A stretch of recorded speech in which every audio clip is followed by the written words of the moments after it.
The Galactic Academy's revelation. The vast amphitheater of the Galactic Academy buzzed with anticipation as students from across the cosmos settled into their seats. Professor Zixnera, a towering six-armed centaurian, stood at the center of the stage, her iridescent skin shimmering under the holographic lights. "Welcome, future defenders of the galaxy," she began, her melodious voice echoing through the chamber. "Today's lesson may be the most crucial of your academic careers. We will discuss the species that has become both the intrigue and terror of our united galaxies, humans." A collective gasp rippled through the audience. Even the usually stoic Vulpinoid students' tails began to twitch nervously. Professor Zixnera activated the holographic display, and a three-dimensional image of Earth appeared, spinning slowly above her head. "Humans," she continued, "originate from this seemingly unremarkable planet. Yet they have proven to be anything but ordinary." She zoomed in on a playground filled with human children of various ages. The alien students leaned forward, curiosity piqued by the innocuous scene. "What you're about to witness may disturb you," the professor warned. "But understanding this is crucial for your future interactions with humans." The hologram sprang to life. Children ran, laughed, and played.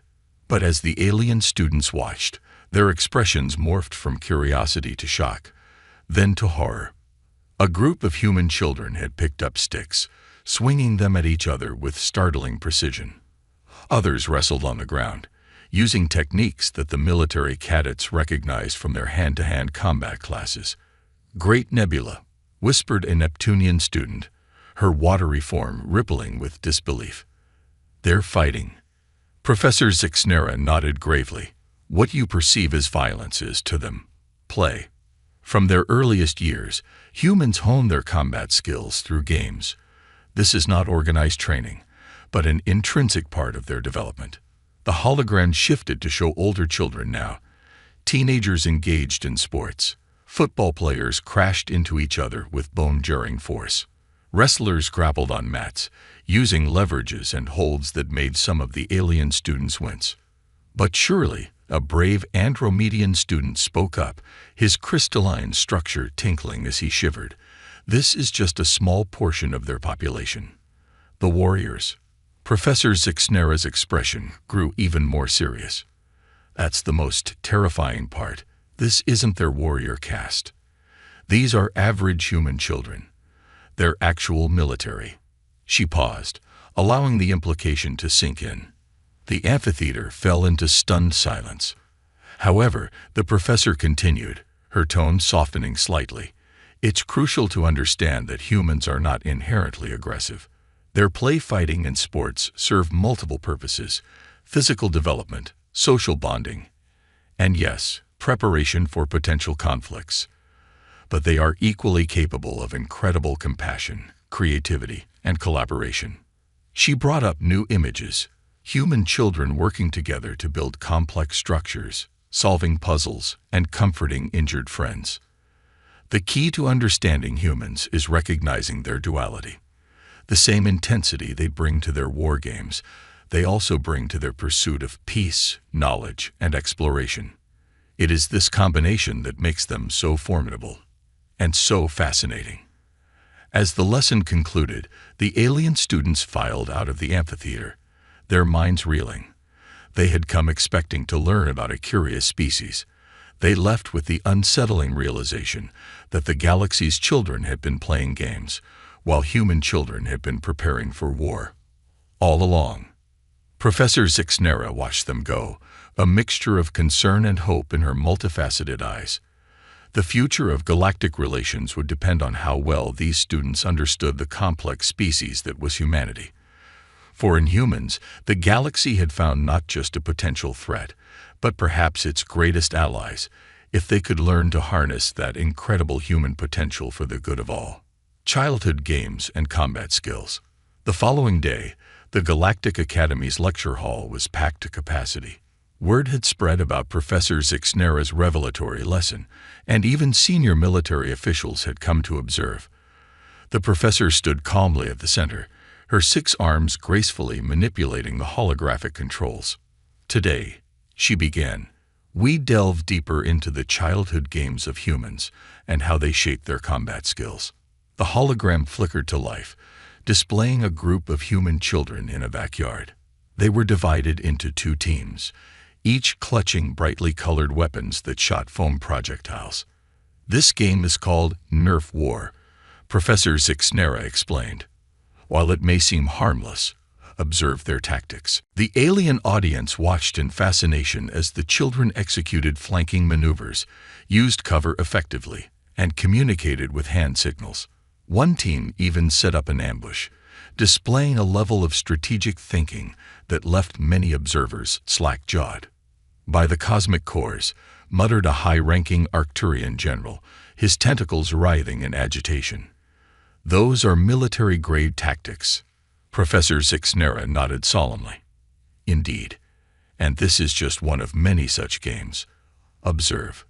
The hologram shifted to show children playing capture the flag, paintball, and laser tag. Each game demonstrated increasingly complex strategies, teamwork, and physical prowess. But it's not just direct combat simulations, the professor continued. Many of their sports and games indirectly contribute to their warrior skills. New images appeared, children climbing trees, navigating obstacle courses, and playing hide-and-seek in dense forests. These activities hone their agility, stealth, and adaptability to various environments, Zixnera explained. Skills that serve them well in both exploration and conflict. A Syrian student raised a glowing appendage. Professor, are you suggesting that all human children are trained as soldiers? Zixnera's expression softened. No, not at all. This is what makes humans so remarkable, and terrifying to some. These are not structured military drills, but games. They play for fun, for social bonding. The combat skills are a byproduct, albeit an incredibly effective one. The hologram changed again, this time showing human children engaged in cooperative games, building massive structures in Minecraft, solving complex puzzles together, and orchestrating intricate imaginary scenarios. This is the dual nature of humans we must understand, the professor emphasized. The same drive that makes them formidable potential warriors also fuels their creativity, problem-solving skills, and ability to collaborate on a massive scale. She paused, allowing her words to sink in. It is crucial to remember that humans are not inherently aggressive. Their history is filled with both conflict and incredible acts of peace and unity. Their adaptability is their true strength. As the lesson concluded, the audience sat in stunned silence. The military officials huddled together, whispered conversations filled with equal parts concern and admiration. Professor Zixnera's voice cut through the murmurs.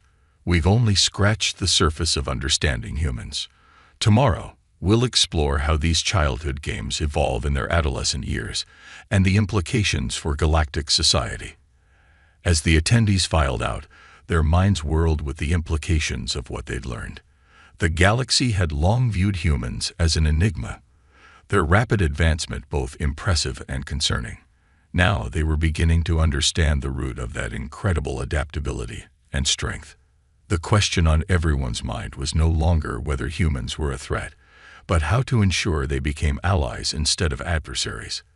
For in the play of human children, the seeds of either galactic peace or unimaginable conflict were being sown. Adolescent training and virtual warfare. The anticipation in the Galactic Academy's auditorium was palpable as Professor Zixnera prepared to begin the third day of her lectures on humanity. The holographic displays hummed to life, casting an ethereal glow across the diverse array of alien faces. Today, the professor began, her voice resonating through the chamber. We examine how human adolescents build upon their childhood experiences, further honing their innate abilities in ways that continue to astonish and concern us. The hologram shifted to display a group of human teenagers engaged in various physical activities. Some were scaling towering rock walls, others were navigating complex obstacle courses, while a few were engaged in intense martial arts sparring sessions. As humans enter adolescence, their physical training intensifies, Zixnera explained. But it's not just about building strength or endurance. Observe their problem-solving skills, their ability to adapt to changing circumstances. The audience watched in fascination as a young human girl, halfway up a sheer cliff face, encountered a section of unstable rock. Without hesitation, she reassessed her route, found an alternative path, and continued her ascent.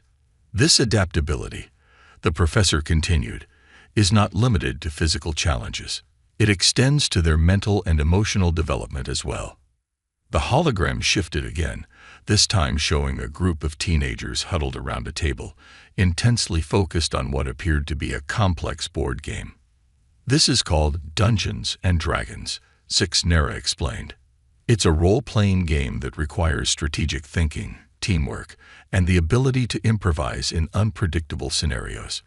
In many ways, it's a cognitive warfare simulator. A Medusan student, its serpentine hair writhing in confusion, spoke up. But Professor, how can a simple game prepare them for the complexities of real conflict? Sixnera's multifaceted eyes gleamed. An astute question. Let me show you. The hologram changed dramatically, now displaying a teenage human boy sitting before a complex array of screens and controls. The screens showed various battle scenarios, space combat, ground warfare, and complex logistical operations. This, the professor said, her voice grave, is what truly sets human adolescents apart. Their virtual training simulations. The alien audience watched in awe as the human teenager coordinated a multi-front battle strategy, managing resources, troop movements, and diplomatic negotiations simultaneously. By the cosmic void, breathed an Andromedan general, its crystalline form shimmering with agitation. That's a galactic war scenario. How can a mere adolescent? Exactly, Sixnera interjected. What you're witnessing is not a military training program. This is entertainment for them. They call these video games. A stunned silence fell over the auditorium. But it's not just warfare, the professor continued, changing the display once more. Now it showed teenagers collaborating on massive virtual construction projects, solving complex scientific puzzles, and even simulating the management of entire civilizations. These games sharpen their strategic thinking, resource management, and collaborative skills. They learn to think in systems, to see patterns, to adapt to rapidly changing situations, all while believing they are simply playing. The implications hung heavy in the air. The same skills that made human adolescents formidable potential warriors also made them brilliant scientists, engineers, and leaders. It is crucial to understand, Sixnera emphasized, her voice cutting through the tension, that humans do not see these activities as preparation for conflict. To them, this is recreation, social bonding, and mental stimulation. Their capacity for both creation and destruction is deeply intertwined. As the lecture concluded, the alien audience filed out in contemplative silence. They had come seeking to understand why the galaxy feared human children. They left with a profound realization. The galaxy wasn't just afraid of human children. It was in awe of their potential. The question now was not how to defend against humans, but how to channel their incredible adaptability and creativity for the benefit of all galactic species. For in the games of human adolescence, the seeds of either a new golden age of galactic cooperation or an era of unparalleled conflict were being sown. Professor Sixnera watched them go, her expression a mixture of concern and hope. Tomorrow's lecture on the intergalactic tournament would be the true test of their understanding. For it was there that the true nature of humanity's potential would be revealed to the galaxy at large. The intergalactic tournament surprise. The Galactic Academy's amphitheater was filled to capacity on the fourth day. The air buzzed with a mixture of excitement and trepidation as Professor Sixnera took her place at the center stage. Today's lesson promised to be the most revealing yet. Esteemed colleagues and students, she began, her voice cutting through the murmurs. Today we discuss an event that changed our understanding of humanity forever. The Great Intergalactic Tournament of 2750. A holographic display came to life, showing a massive space station orbiting a neutral planet. Ships from various galactic civilizations were docking, each carrying their best and brightest. The tournament was designed to showcase the strengths of each species, Zixnera explained. Combat simulations, scientific challenges, diplomatic scenarios, a true test of galactic prowess. The images shifted, showing the opening ceremony. Among the towering Arcturians, the ethereal Andromedans, and the hive-minded Vespoids stood a small delegation of humans. They looked almost unremarkable in comparison. Many dismissed the humans as an afterthought. The professor continued. After all, they were one of the youngest spacefaring civilizations. How could they possibly compete? A Neptunian student, its watery form rippling with curiosity, spoke up. But surely, Professor, after what you've shown us about their childhood and adolescent training, they must have performed well. Zixnera's multifaceted eyes glimmered. Perform well. My dear student, they dominated. The hologram burst into a flurry of activity, showing highlights from the tournament. Humans excelling in zero-gravity combat simulations, their childhood games translating seamlessly into space warfare tactics. In scientific challenges, their problem-solving skills, honed through years of puzzles and strategy games, allowed them to find innovative solutions that left other species baffled. But it was the diplomatic scenarios that truly shocked the galactic community. Watch closely, Zixnera urged, zooming in on a human delegate engaged in a complex negotiation with a coalition of other species. The audience observed in amazement as the human deftly navigated the conflicting interests, finding compromises where none seemed possible, and ultimately forging an agreement that benefited all parties. By the cosmic core, gasped an Arcturian diplomat in the audience. That's unprecedented. Zixnera nodded solemnly. Indeed, the humans displayed a level of adaptability and creative thinking that we had never encountered before. Their ability to see patterns, to think laterally, to improvise, all skills developed through their games and simulations, gave them an edge we hadn't anticipated. The hologram shifted again, showing the award ceremony. Humans stood on podiums across multiple categories, their faces beaming with pride and excitement. The galaxy's reaction was mixed, the professor continued. Many were in awe of human potential. Others were terrified. For if this was what humans could do in friendly competition, what might they be capable of in real conflict? A tense silence fell over the auditorium as the implications sank in. But Zixnera's voice softened. This event also opened doors. Many species, impressed by human capabilities, sought alliances and cultural exchanges. The humans, for their part, showed an eagerness to learn from other civilizations, to share their knowledge and skills. The final image showed humans working alongside other species on various projects, building new technologies, solving galactic-scale problems, and forging diplomatic ties. This is the duality of humanity we must understand, Zixnera concluded. The same traits that make them formidable potential adversaries also make them invaluable allies. Their adaptability, creativity, and collaborative spirit could usher in a new era of galactic prosperity, if we approach them with understanding rather than fear. As the lecture ended, the audience remained seated, minds whirling with the implications of what they'd learned. The galaxy had feared human children for their potential for conflict, only to discover that this same potential could be the key to unprecedented peace and progress. Professor Zixnera's voice cut through their contemplation. Tomorrow, in our final session, we will discuss the most crucial topic of all: how we, as a galactic community, should approach our relationship with humanity moving forward. The attendees filed out, their discussions a mix of excitement and apprehension. For in the wake of the great intergalactic tournament, the future of the galaxy hung in the balance, and humanity, it seemed, held the key. Humanity's unexpected defenders. On the final day of her lecture series, Professor Zixnera stood before a packed auditorium. The tension in the air was palpable as representatives from various galactic governments joined the usual array of students and academics. "Esteemed beings of the galaxy," Zixnera began, her voice solemn, "today we face our greatest challenge: how to move forward in a cosmos where humanity's potential has been revealed." The holographic display flickered to life, showing a tapestry of images from across human history. Their triumphs and failures, their wars and peace treaties, their destructive capabilities, and their astounding acts of compassion. "We have spent days examining why the galaxy fears human children," the professor continued. "Their innate combat skills, their strategic minds, their unparalleled adaptability. But today, I pose a different question. Should we truly fear them, or should we embrace them as our greatest hope?"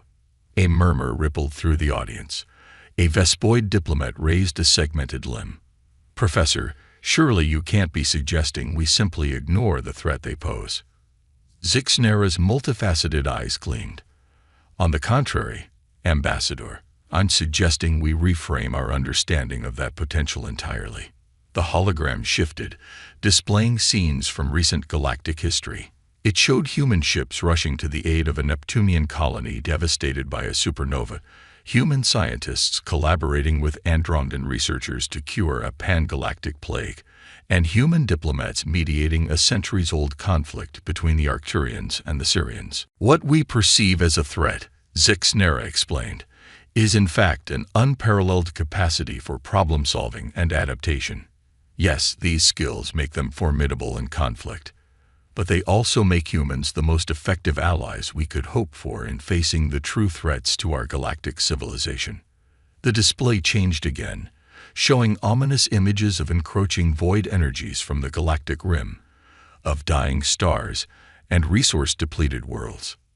"These are our real enemies," the professor declared, "cosmic forces that threaten all sentient life. And in the face of these challenges, humanity's unique attributes become not a threat, but our greatest asset." She gestured to a group of human representatives who had been quietly observing from a corner of the auditorium. They stepped forward, their expressions a mix of humility and determination. One of them, a woman with silver hair and eyes that sparkled with intelligence, addressed the gathering. "We understand your fears," she said, her voice gentle yet firm.